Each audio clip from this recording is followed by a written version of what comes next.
Bismillahirrahmanirrahim. Assalamualaikum warahmatullahi wabarakatuh. Innal hamdalillahi nahmaduhu wa nasta'inuhu wa nastaghfiruh wa natubu ilaihi wa na'udzu billahi min shururi anfusina wa sayyiati a'malina. Man yahdihillahu fala mudhillalah wa man yudlil fala hadiyalah. Ashhadu an la ilaha illallah wahdahu la syarikalah wa ashhadu anna Muhammadan abduhu wa rasuluh. Salawatullahi wa salamuhu ala Rasulillah Nabiyina Muhammadin sallallahu alaihi wasallam wa ala alihi wa ashabihi wa man tabi'ahum bi ihsanin ila yaumiddin. Wa qala Allah ta'ala ya ayyuhalladzina amanu taqullaha haqqa tuqatih wa la tamutunna illa wa antum muslimun amma ba'du. Ma'asyiral muslimin wal muslimat rahimani wa rahimakumullah. Walhamdulillah, kita bersyukur kepada Allah Subhanahu wa taala atas segala karunia dan nikmat-Nya. Pada malam hari ini kita dipertemukan kembali oleh Allah Tabaraka wa taala melalui kajian online ini, dan pada malam hari ini kita akan lanjutkan kajian online dengan materi fikih dari kitab Fikih Al-Wajiz. Ini fikih ringkasan yang ada di dalam kitab Al-Wajiz fi Fiqhis Sunnah wal Kitabil Aziz. Dan materi pembahasan kita pada malam hari ini masih melanjutkan pembahasan Al-Ghuslu, yaitu bab yang menjelaskan tentang hukum mandi di dalam Islam. Mandi merupakan salah satu toharoh ataupun salah satu cara bersuci untuk mengangkat hadas, sehingga dengan itu kaum muslimin dan muslimat bisa mengerjakan ibadah salat dan menjadi sebab diterimanya ibadah mereka di sisi Allah Tabaraka wa taala. Dan pembahasan kita pada malam hari ini kita akan masuk kepada pembahasan al-aghsalul mustahabbah, yaitu mandi-mandi yang mustahab, sebab-sebab mandi yang disunnahkan. Di awal telah kita bahas yaitu mujibatul ghusli, hal-hal yang mewajibkan seorang mandi. Nah, pada pembahasan malam hari ini kita akan membahas hal-hal yang disunnahkan seorang untuk mandi, atau istilah lain yaitu mandi yang sunnah. Ini hukumnya sunnah maksudnya. Walaupun tata caranya itu tetap mengikuti tata cara dari mandi janabah. Nah, sebelum kita memasuki pembahasan ini, di sini beliau menyebutkan ada 8 sebab seorang disunnahkan untuk mandi. Adapun pada pembahasan mujibatul ghusli, hal-hal yang mewajibkan seorang mandi atau sebab-sebab wajib seorang mandi, di dalam buku ini disebutkan ada 5. Ya, ada 5 seperti yang sudah kita bahas. Silahkan melihat rekaman video sebelumnya atau kajian sebelumnya dari sebab-sebab wajibnya seorang mandi. Nah, para jemaah yang dimuliakan Allah Subhanahu wa taala, sebelum kita melihat pembahasan di dalam buku ini dari sebab-sebab disunnahkannya seorang untuk mandi, ada 8 sebab nanti. Namun sebelumnya kita akan sebutkan bahwa hal ini menjadi pembahasan dan menjadi perbedaan pandangan di sebagian para ulama tentang masalah apakah seorang yang mandi kemudian mencukupi baginya untuk langsung sholat tanpa berwudu. Nah, di sebagian kalangan menganggap bahwa orang yang telah mandi maka tidak bisa dia langsung sholat setelahnya, melainkan dia harus tetap wudu lagi. Oleh karena itu, hal ini penting untuk kita jelaskan agar kaum muslimin dalam hal ini bisa lebih luas wawasannya, sehingga mereka tidak terjatuh kepada menghukumi sesuatu yang mereka jahil terhadap hal itu. Nah, maka para jamaah Allah Subhanahu wa taala, Sini perlu kita perhatikan bahwa masalah mandi janabah ini kita bagi menjadi beberapa jenis mandinya. Kita tinjau dari beberapa sebab tadi. Yang pertama, apabila sebab-sebab mandinya tersebut adalah sebab yang wajib, semisal seorang yang junub selesai berhubungan intim atau keluarnya air mani, nah ini merupakan sebab wajibnya seorang mandi. Atau dia seorang wanita yang selesai dari masa nifasnya, seorang wanita yang selesai dari masa haidnya. Nah, maka ini merupakan sebab-sebab wajibnya seorang mandi. Nah, pada poin yang pertama ini, apabila seorang mandi karena sebab-sebab yang wajib tadi, maka mencukupi baginya setelah mandi tadi bisa langsung sholat. Tidak perlu lagi dia berwudu, baik itu dengan mandi yang cukup, dengan ghuslul ajza, atau dengan ghuslul kamil. Baik dia dengan mandi yang cukup atau mandi yang sempurna. Faham sampai di sini? Ya, kita telah bahas ada mandi yang cukup, tata caranya maksudnya, ada mandi yang sempurna. Bagaimana mandi yang cukup itu? Yakni dia berusaha untuk meratakan air ke seluruh badannya. Nah, ini namanya mandi yang cukup. Yang terpenting dia mengawalinya dengan niat ingin raf'ul hadath akbar, mengangkat hadath besar. Kemudian dia mandi dengan mandi cukup. Namun yang menyebabkan dia mandi adalah sebab yang wajib. Itu karena keluarnya air mani tadi, karena bersenggam atau berhubungan intim, karena haid, sebab haid, selesai dari haid ataupun nifas. Maka apabila dia mandi dengan sebab-sebab yang wajib ini, boleh dia langsung sholat. Dan hal ini tidak terjadi khilaf di kalangan para ulama, bolehnya dia langsung sholat tanpa wudu. Baik di dalam mandinya itu tadi dengan mandi yang cukup tanpa wudu, atau mandi yang sempurna seperti yang dicontohkan oleh Nabi SAW. Yaitu diawali dengan wudu kemudian mandi, itu namanya mandi sempurna. Maka untuk sebab yang wajib, para ulama tidak ada perbedaan dalam hal ini, bahwasanya seorang yang mandi karena sebab yang wajib, setelah mandi dia bisa langsung sholat, baik itu mandinya yang sempurna ataupun mandinya yang cukup. Ini poin yang pertama, jelas.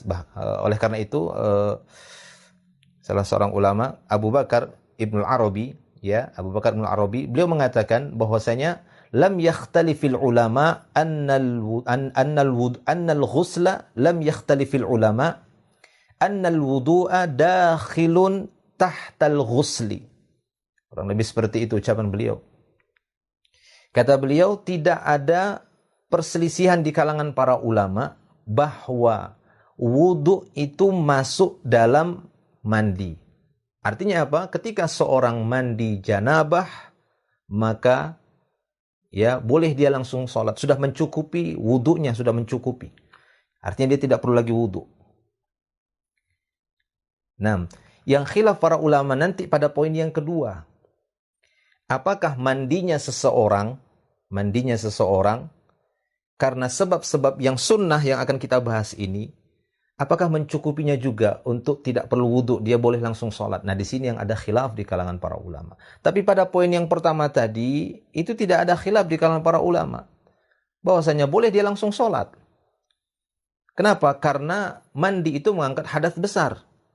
Ya jelas hadas kecil sudah masuk di dalamnya, sudah hilang dan terangkat. Yang besar saja sudah terangkat, apalagi yang kecil. Karena hadas itu sifat, bukan najis ya. Hadas itu adalah sifat, sudah terangkat sifatnya. Sifat yang menghalangi dia untuk ibadah. Wadih? Nah, ini yang pertama. Ya, kenapa ini kita sebutkan? Karena ada sebagian orang tanpa memperinci ini kemudian pukul rata. Pukul rata maksudnya menganggap orang-orang yang memahami boleh langsung sholat setelah mandi, kata mereka, wah ini kelompok itu katanya. Ini kelompok Wahabi misalnya. Oh itu memang cara mandinya orang-orang Wahabi misalnya. Oh itu cara mandinya orang Salafi. Nah ini orang-orang yang dangkal sekali dalam pemahaman fikih seperti ini. Tidak berusaha untuk menelusuri dan melihat bagaimana para ulama membahas ini, masalah ini. Jelas? Ya, bahwasanya hal ini tidak ada perselisihan di kalangan para ulama. Bahwasanya boleh setelah seorang mandi langsung dia sholat tanpa wudhu, boleh, kata mereka, dengan mandi yang cukup ataupun mandi yang sempurna, karena sebab-sebabnya itu sebab yang wajib. Yang khilaf di kalangan para ulama, jika sebab-sebab mandinya itu adalah sebab-sebab yang mustahab, sebab-sebab yang sunnah, yang ini akan kita bahas ada 8. Nah, bagaimana kalau sekiranya ada seorang yang mandi, ya, karena di sana ada sebab-sebab yang disunnahkan dia untuk mandi. Ya, semisal apa? Semisal sholat Jumat gitu ya, mandi Jumat. Ya, ada mandi Jumat. Nanti akan disebutkan juga di sini ya, ada beberapa jenis mandi-mandi yang disunnahkan atau mandi setelah menguburkan, setelah memandikan mayit kan diperintahkan untuk mandi. Nah, apakah yang seperti ini boleh dia langsung sholat? Nah, di sini ada khilaf di kalangan para ulama. Ya, ada khilaf. Jika memang mandi yang dia lakukan itu karena sebab-sebab yang sunnah, maka sebagian mereka mengatakan boleh dia langsung sholat. Ya, kenapa? Karena ada sebabnya. Itu kata mereka, karena ada sebabnya. Dan ini merupakan pendapat dari mayoritas mazhab Hanabilah. Ya, walaupun sebagian yang lainnya menganggap bahwasanya tidak boleh. Nah, sebagian lagi mengatakan tidak boleh kalau mandinya itu mereka bedakan lagi. Ini kita masuk poin kedua ya. Yang poin pertama tadi sudah nggak ada khilaf di sana, kecuali sebagian orang-orang yang nggak tahu. Ya, orang yang nggak tahu yang menganggap, wah itu apa itu, kok habis mandi boleh langsung sholat. Atau mereka mengkritisi, ya ini kok wudhu sebelum mandi, apa faedahnya? Ya faedahnya ya sunnah lah gitu ya. Faedahnya itu ada sunnah di sana, sunnah berwudhu sebelum mandi. Nah, adapun pada poin yang kedua ini, itu tadi ada khilaf di kalangan para ulama. Sebagian mereka mengatakan bahwasanya jika jelas ada sebabnya, baik itu sebab yang wajib atau sebab yang sunnah, kemudian dia mandi dengan mandi yang sempurna ataupun mandi yang cukup, setelah dia mandi maka boleh dia langsung sholat. Oke, jelas. Ini masih yang kedua kita bahas. Tapi sebagian yang lain mengatakan bahwasanya apabila mandinya tersebut dengan sebab-sebab yang sunnah, kemudian tata cara mandinya adalah mandi yang cukup, ingat, dengan mandi yang cukup, maka tidak boleh dia langsung sholat. Hendaknya dia wudhu dulu, setelah mandi tadi, dia wudhu dulu, baru dia boleh sholat. Ya, ini kata mereka. Namun kata mereka, apabila seorang mandi dengan sebab-sebab yang sunnah, namun tata cara mandinya dengan mandi yang sempurna. Maksudnya mandi yang sempurna didahului oleh wudhu. Setelah mandi dia boleh langsung sholat. Karena di dalam mandinya tadi sudah ada wudhu. Atau sebelum mandinya tadi ada wudhu. Wadah? Ini yang kedua. Jelas ya? Tidak bisa dengar jawabannya. Jelasnya. Nah, baik, itu dia. Jadi ada khilaf di sana. Wallahu a'lamu bishawab. Ana pribadi masih lebih mendukung ataupun menguatkan pendapat bahwasanya jika di sana jelas ada sebabnya seorang itu mandi, artinya ada sebab-sebab yang wajib ataupun sunnah, baik dia mandi yang cukup ataukah mandi yang sempurna, setelah dia mandi boleh dia langsung sholat. Taib, wallahu a'lam. Yang ketiga, yakni seorang mandi tanpa ada sebab. Artinya tanpa ada sebab yang mewajibkan dia mandi, tanpa ada sebab yang disunnahkan dia mandi, tapi dia pengen mandi. Namun tata caranya mirip, ratakan seluruh air ke seluruh tubuh, pokoknya semuanya. Dia ratakan air itu ke seluruh tubuhnya. Dan dia meniatkan ingin mengangkat hadas besar ataupun mengangkat hadas kecil. Ya, maka ini juga terjadi khilaf di kalangan para ulama. Sebagian mereka mengatakan boleh. Karena innamal amal binniyat. Amal itu bergantung pada niatnya. Ya. Maka boleh. Tapi ini pendapat yang lemah. Wallahu a'lam. Yang rajih bahwasanya jika itu mandi tanpa ada sebab, baik itu sebab wajib atau sebab yang sunnah, walaupun dia sertakan dengan niat, maka mandinya tersebut tidak mencukupi baginya untuk langsung sholat, hendaknya dia berwudu lagi. setelah dia mandi. Yaitu mandi seperti mandinya seorang yang memang pengen dingin gitu ya. Mandi karena mungkin gerah dia mandi, tapi sambil dia meniatkan mengangkat hadas. Nah, sebagian ahli mengatakan boleh. Boleh dia langsung sholat. Mencukupi wudhunya tadi. Mencukupi mandinya tanpa wudhu, dia boleh langsung sholat. Tapi yang rajih bahwasanya tidak boleh. Ya, karena tidak ada sebab. Ya, tidak ada sebab baginya untuk melakukan mandi tadi. Wallahu a'lam bishawab. Karena sebagian mereka mengatakan kenapa boleh? Ini pada poin ketiga yang mesti kita bahas ya. Karena sebagaimana mereka menghukumnya sebagaimana wudu. Wudu, boleh nggak kita wudu tanpa ada sebab? Sebab yang wajib bagi kita wudu apa? Karena mau sholat. Nah, itu wajib wudu. Sebab yang disunnahkan bagi kita untuk wudu apa? Ketika mau tidur. Ya kan? Ketika mau tidur. Saat seorang mau tidur misalnya. Saat seorang mau tidur. Dia berwudu. Karena ada sebab sunnahnya. Ya, setelah dia berwudu sebelum tidur, boleh nggak dia dengan wudunya tadi sholat? Ya boleh. Kita katakan boleh. Atau ada seorang yang berwudu tanpa ada sebab apapun. Seperti yang dilakukan oleh Bilal. Ya, Bilal kan terus menyambung wudunya. Tidaklah dia berhadas, dia wudu. Dia berhadas, wudu. Nah, sebagian para ulama mengatakan bahwasanya lah ini dia wudu boleh dia berwudu itu tanpa sebab. Nah, sebagaimana bolehnya seorang mandi tanpa sebab, namun niatnya ingin mengangkat hadas. Nah, ini boleh sah dia langsung sholat, boleh dia langsung sholat. Wallahu a'lam bishawab. Jadi ini ada khilaf di kalangan para ulama bangsa ini, tapi untuk yang poin yang ketiga saya lebih tenang kepada pendapat bahwasanya ya tidak mencukupinya jika tanpa ada sebab berkaitan dengan mandi. Wallahu a'lamu bishawab. Adapun poin yang pertama jelas. Ya, bahkan bisa kita katakan sepakat para ulama. Tidak ada khilaf di dalamnya bahwa apabila sebab-sebab yang wajib yang menyebabkan dia mandi, boleh dia langsung sholat baik dengan mandi yang cukup atau mandi yang sempurna. Allahu a'lam. Kenapa? Para ulama berdalil juga dengan firman Allah Subhanahu wa taala dalam surat Al-Maidah ayat yang kelima atau 6 itu ya, ayat kelima atau yang ke-6. Ya, wa in kuntum junuban fattahharu. Dan jika kalian junub, maka toharohlah. Kalimat toharoh ini memang sangat umum kata para ulama. Sehingga mencukupi baginya jika dia junub. Nah, junub ini kan sebab-sebab wajibnya dia mandi. Wajibnya dia mandi. Jika dia mandi yang cukup walaupun tanpa wudhu di dalamnya, atau mandi yang sempurna ada wudhu sebelum mandinya, maka ini mencukupi baginya untuk langsung sholat. Wallahu a'lam. Taib. Itu para jamaah Allah Subhanahu wa taala, bahkan Aisyah sendiri, Aisyah radhiyallahu anha, ya, istri Nabi sallallahu alaihi wasallam yang disebutkan dalam riwayat Imam Abu Daud, Ibnu Majah, At-Tirmidzi, ya, An-Nasa'i.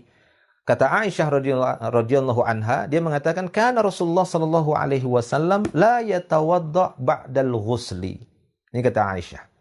Istri beliau yang menyaksikan tiap hari atau setiap beliau mandi, kata Aisyah adalah Rasulullah sallallahu alaihi wasallam tidak berwudu setelah mandi. Ya, setelah mandi itu beliau nggak pernah didapati berwudu lagi. Nah, maka ini pendapat yang kuat bahwasanya mandi mencukupi seorang untuk tidak wudu dan boleh langsung sholat. Kita lihat sebab-sebab ya mustahabbah ataupun al-aghsalul mustahabbah. Sebab-sebab mustahabnya seorang untuk mandi. Yang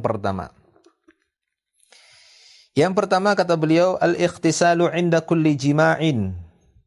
Disunnahkan seorang untuk mandi setiap kali mengulangi hubungan intim. Nah, yang disunnahkan.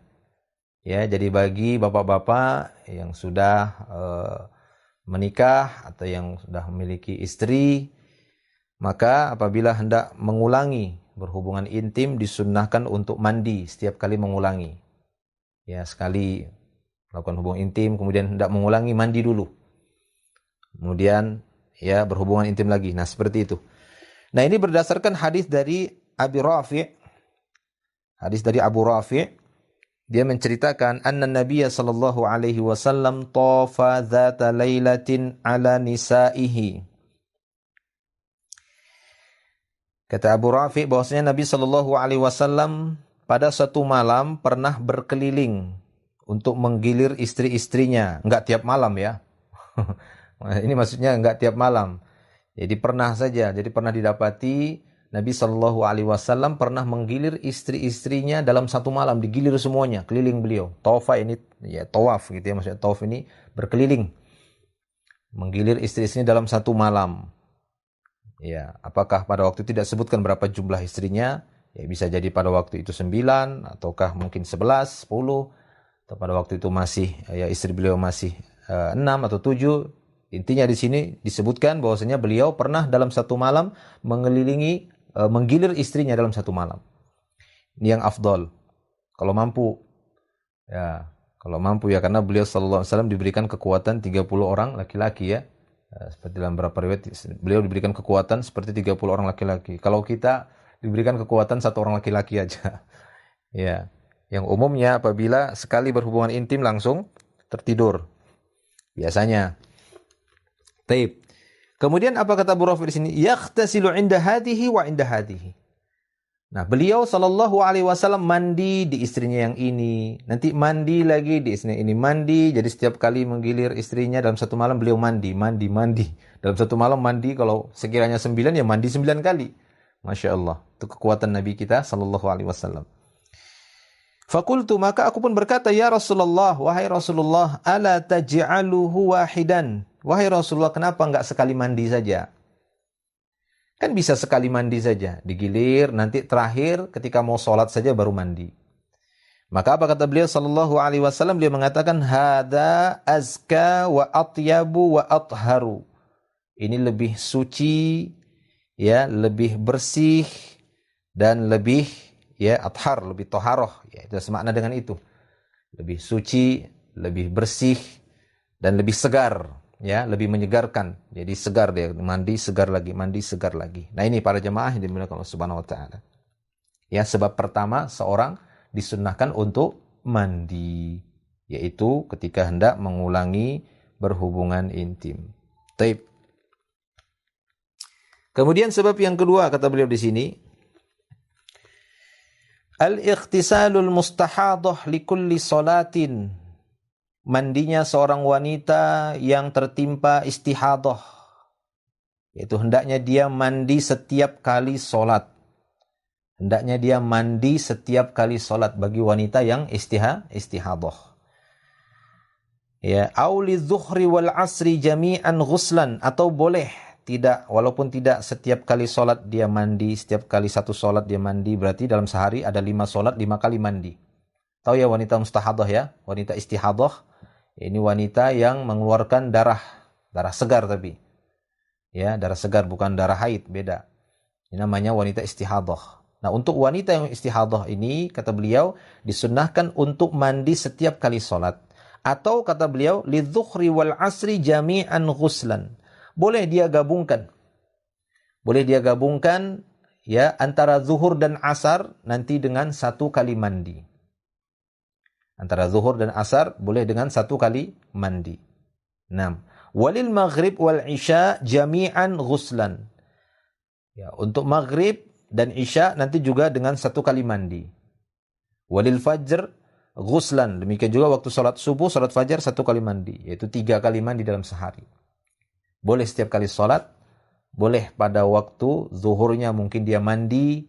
Ketika dia salat nanti tinggal wudhu saja dia. Ya, salat zuhur, kemudian asar nanti tinggal wudhu saja. Atau boleh dengan menjamaknya. Dengan menjamak zuhur dan asar tadi. Baik itu di zuhur atau di asar, dengan sekali mandi dia langsung jamak. Ya, demikian juga maghrib dengan isya, dengan sekali mandi, dia satu kali mandi, kemudian langsung dia jamak. Baik di maghrib ataupun di isya. Adapun subuh, dia mandi, kemudian salat subuh tanpa dijamak kemana-mana. Ya, subuh saja. 6. Ini beberapa riwayat disebutkan oleh beliau di sini. Yang pertama kata beliau berdasarkan hadis Aisyah radhiyallahu anha qalat, dia berkata, inna umma Habibah ustuhidat fi ahdi Rasulullah sallallahu alaihi wasallam. Kata Aisyah radhiyallahu anha bahwa Ummu Habibah tertimpa istihadah di masa Rasulullah sallallahu alaihi wasallam, fa amaroha bil ghusli li kulli salatin. Maka beliau sallallahu alaihi wasallam memerintahkan Ummu Habibah untuk mandi setiap kali salat. Mandi setiap kali salat. Subuh mandi baru salat. Ya, zuhur mandi lu baru salat. Asar mandi baru salat. Maghrib mandi, kemudian sholat. Ya. Kemudian maghrib mandi, sholat. Isya mandi dulu baru sholat. Nah seperti itu. Ini kata beliau ya, sallallahu alaihi wasallam melalui riwayat hadis Aisyah yang menceritakan tentang Ummu Habibah yang diperintahkan oleh Nabi untuk mandi pada setiap kali sholat. Namun dalam riwayat yang lain disebutkan, ustuhidat imra'atun ala ahdi Rasulullah sallallahu alaihi wasallam. Pernah seorang wanita tertimpa istihadah di masa Rasulullah sallallahu alaihi wasallam. Fa umirat an tu'ajjil al-'asra wa tu'akhkhir adh-dhuhra. Maka wanita itu diperintahkan untuk menyegerakan salat asar di waktu zuhur, wa tu'akhkhir adh-dhuhra, atau mengakhirkan zuhurnya di waktu asar. Wa taghtasilu lahuma ghuslan wahidan, kemudian dia mandi dengan satu kali mandi untuk dua solat. Ya, untuk dua solat. Wa tuakhirul maghriba wa tuajjilul isya'a wa taghtasilu lahuma ghuslan. Demikian juga dia diperintahkan untuk mengakhirkan maghrib nanti di isya ataupun menyegerakan isya dikerjakan waktu maghrib. Wa taghtasilu lahuma ghuslan wahidan. Kemudian dia mandi untuk dua solat tadi dengan satu kali mandi. Wa taghtasilu li sholati subhi ghuslan. Demikian juga ya, dia diperintahkan untuk mandi satu kali mandi untuk mengerjakan solat subuh. Nah, untuk hadis yang kedua ini bisa dua caranya, artinya dia bisa menjamak solat tadi dengan jamak takhir dan jamak takdim. Paham? Jamak takhir atau jamak takdim. Dia bisa mengerjakan asar di waktu zuhur. Dia mandi, kemudian di waktu zuhur tadi dia mengerjakan zuhur, setelah itu dia kerjakan asar. Dia mandi. Nanti ketika memasuki waktu maghrib, dia mandi lagi, dia kerjakan sholat maghrib, langsung isya. Ini namanya jamak takdim. Atau boleh dia akhirkan. Nanti dia mandi ketika di waktu asar. Dia mandinya di waktu asar, kemudian dia kerjakan zuhur, lalu dia kerjakan asar, yaitu jamak takhir. Begitu juga dengan maghrib dan isya. Atau boleh juga yang dimaksud di sini adalah dengan mandi di waktu zuhur, kemudian dia sholat zuhur, nanti pada waktu asar dia tidak perlu lagi mandi, cukup dia berwudu, kemudian dia langsung sholat. Dia mandi pada waktu maghrib, dia sholat maghrib, setelah itu baru dia di waktu isya cukup berwudu, kemudian dia sholat isya. Kemudian untuk sholat subuh dia mandi dan mengerjakan sholat subuh. Nah ini para jamaah Allah Subhanahu wa taala ya, hal-hal yang disunnahkan kata beliau di sini bagi wanita istihadah. Namun di sini ada khilaf juga di kalangan para ulama dalam masalah mandinya wanita istihadah ini. Karena di sana ada riwayat yang sahih juga dengan sanad yang sahih dari Aisyah radhiyallahu anha, dan dalam hadis-hadis yang menyebutkan tentang wanita istihadah itu banyak Aisyah radhiyallahu anha disebutkan. Ya, jalur periwayatannya banyak dari Ummul Mukminin Aisyah radhiyallahu anha. Nah, dalam riwayat Imam Abu Daud, dalam riwayat Imam Baihaqi, demikian juga Ad-Darimi, disahihkan oleh Syekh Al-Albani. Ada sebuah riwayat di sana dari jalur Masruq. Ketika Aisyah radhiyallahu anha ditanya tentang wanita istihadah, maka kata Aisyah radhiyallahu anha, tada'us shalah, thumma taghtasil ghuslan wahidan, thumma tatawadda 'inda kulli salatin. Ini kata Aisyah radhiyallahu anha. Tatkala dia ditanya tentang wanita istihadah, kata beliau, kata Aisyah radhiyallahu anha, hendaknya dia ya mandi dengan sekali mandi saja, dia tinggalkan salat. Ya, tada'us shalah. Ya, maksudnya ketika dalam hadis itu disebutkan tada'us sholata ayyama haidhiha. Hendaknya dia tinggalkan solatnya di hari-hari haidnya. Summa taghtasil ghuslan wahidan. Kemudian dia mandi dengan satu kali mandi saja. Satu kali aja mandi setelah haid. Summa tatawadda inda kulli shalah. Kemudian dia wudu, cukup dia wudu setiap kali salat. Wudu setiap kali salat. Nah, sehingga di antara para ulama menyebutkan bahwasanya ada kontras atau kontradiktif antara beberapa riwayat ini, terutama asar dari Aisyah radhiyallahu anha yang menyebutkan dalam hadis yang terakhir yang kita sebutkan tadi, yang diriwayatkan oleh Imam Baihaqi, Ad-Darimi, dan disebutkan juga dalam Sunan Abi Daud, Di sana seakan-akan Aisyah radhiyallahu anha mengatakan bahwasanya apabila seorang wanita istihadah ya mengalami masa haid, tetap dia meninggalkan salat ya di masa haidnya. Tapi setelah itu masih juga keluar darah istihadahnya, darah segarnya, maka cukup dia mandi ghuslan wahidan, mandinya satu kali. Dan dia cukup wudhu setiap kali sholat. Wudhu setiap kali sholat. Wudhu setiap kali sholat. Sementara hadis yang kita sebutkan tadi, ada 2 hadis tadi ya, disebutkan mandi setiap kali sholat. Atau mandi setiap 2 sholat. Tapi Aisyah radhiyallahu anha menyebutkan cukup dia wudhu setiap kali sholat. Nah, ada seakan-akan benturan pada hadis-hadis tadi. Ini mana yang benar? Nah, sehingga sebagian ahlul ilmi di antara ulama, di antaranya yang dibawakan oleh penulis dalam buku kitab Al-Wajiz ini, beliau menganggap mandinya wanita istihadah itu sunnah. Ya, mandinya wanita istihadah itu sunnah. Sebab istihadahnya bukan karena sebab selesai haidnya. Kalau selesai haidnya ya wajib dia mandi. Tapi kalau sebab sebab istihadahnya maka cukup dia hanya sunnah saja hukumnya. Ya, sunnah saja hukumnya dia mandi, namun mencukupi baginya untuk berwudu.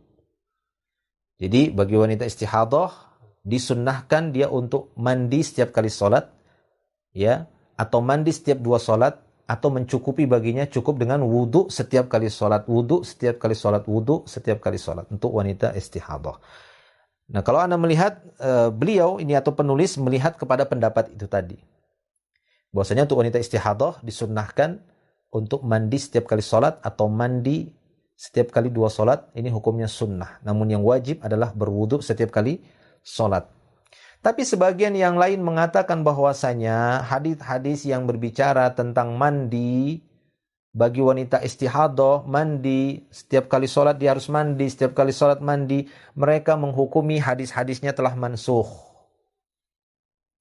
Ya, kenapa? Apa alasannya? Karena riwayat Aisyah tadi ketika dia berfatwa.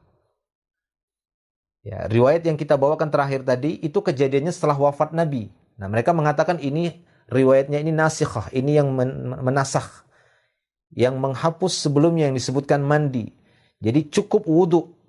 Ada yang menempuh jalan nasikh mansukh. Jelas? Nah, seperti itu. Ada sebagian mengatakan bahwasanya ya seperti yang dijelaskan di dalam kitab At-Tamhid Syarah Muwatta ya, di sana disebutkan bahwasanya ini dilihat, ya mereka melihat dari sisi kondisi wanita istihadah itu nggak sama. Terkadang ada di antara mereka yang memang benar-benar wajib mandi setiap kali sholat. Bukan sunnah. Kalau di sini kan beliau menempuh jalan apa? Sunnah. Wanita istihadah mandi. Disunnahkan mandi setiap kali mau sholat. Mandi setiap kali mau sholat. Tapi sebagian lain mengatakan enggak. Terkadang ada wanita istihadah yang benar-benar wajib setiap kali dia mau sholat wajib mandi, yaitu wanita yang memang istihadahnya itu secara terus-menerus tahunan sampai-sampai darah haidnya itu enggak terlihat lagi, sampai-sampai wanita itu enggak bisa membedakan lagi karena saking ya tersembunyinya darah haid tadi sudah. Jadi darah istihadah itu kan darah segar. Sehingga darah haid tadi jadi bingung dia. Ini bingung. Kenapa? Karena nggak terlihat lagi darah haidnya. Nah, maka kata mereka, kata para ulama, bahwa apabila ada seorang wanita mustahadah, wanita istihadah yang terkena istihadah, kemudian dia tidak bisa membedakan lagi darah haid dan darah istihadahnya karena saking terus-menerusnya darah segar itu keluar, maka mereka mewajibkan bagi si wanita tadi untuk mandi setiap kali mau sholat, mandi setiap kali mau sholat. Lalu kapan dia menahan diri untuk tidak sholat? Maka dia harus melihat waktu-waktu di masa normalnya, kalau memang itu dia alami. Kalau misalnya dia 7 hari, 6 hari di awal bulan Hijriyah biasa haidnya, setelah itu baru tertimpa darah istihadah, maka itu jadi patokannya. Setiap 1 minggu dia tahan diri untuk tidak sholat, nggak puasa. Walaupun nggak ada darah haid yang keluar, tapi darah istihadah yang keluar. Dia tidak boleh sholat. Tapi kalau misalnya dia tidak pernah, dari awal haid dia tidak pernah mendapati masa-masa normal seperti itu, maka dia harus melihat keumuman wanita di sekelilingnya. Ya, keumumannya berapa hari biasanya haid, dan di awal bulan, di tengah bulan, atau di akhir bulan. Kalau di awal bulan 7 hari misalnya, dia ambil 7 hari. Karena dia tidak bisa lagi membedakan. Ya, darahnya itu banyak terus, darah segar tiap hari keluar. Nah, untuk kasus wanita-wanita seperti ini, wajib setiap kali sholat dia mandi. Atau setidaknya minimalnya setiap 2 kali sholat tadi, zuhur, asar, maghrib, isya, wajib dia untuk mandi dengan sekali mandi, dengan menjamaknya. Apa alasan kata para ulama? Karena alasannya kemungkinan pada waktu dia mengerjakan sholat itu masa haidnya. Nah, begitu dia. Jadi untuk ihtimal, untuk ihtiyat, sehingga mereka mewajibkan mandi setiap kali mau sholat. Tapi kalau dia terasa berat, ada hal yang menghalanginya, mungkin karena sebab nanti bisa sakit atau apa, semisalnya cuaca yang sangat dingin, boleh dia menjamaknya. Seperti disebutkan, dia jamak maghrib sama isya.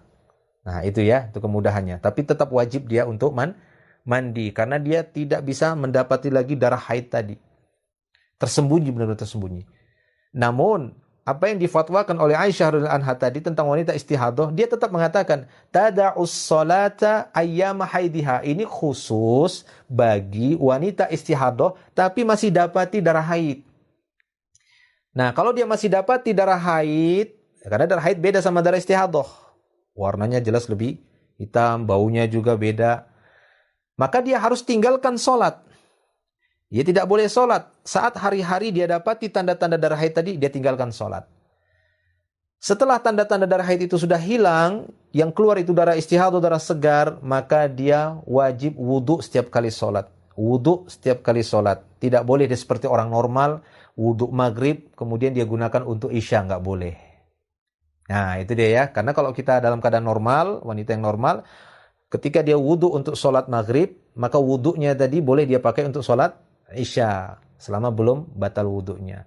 Namun untuk wanita istihadah yang seperti ini, ya, maka dia harus wudu setiap kali sholat. Wudu setiap kali sholat. Wudu setiap kali sholat. Ini khusus bagi wanita istihadah yang masih mendapati darah haid. Paham ini ya? Taib. Nah, wallahu a'lam bishawab. Itu dia.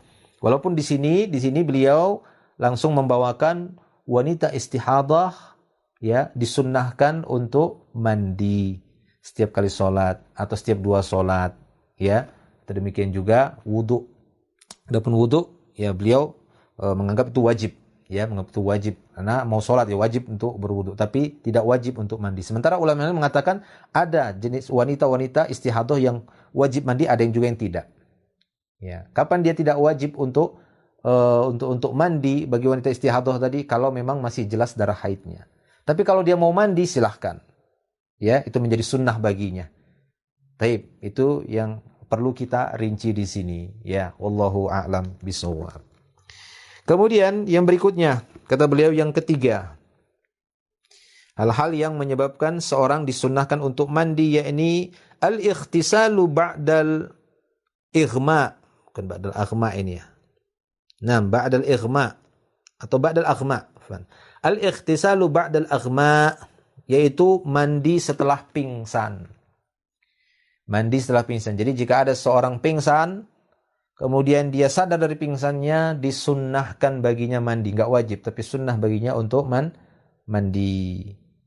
Ini berdasarkan hadis Aisyah radhiyallahu taala anha. Dia bercerita, "Thaqula Rasulullah sallallahu alaihi wasallam."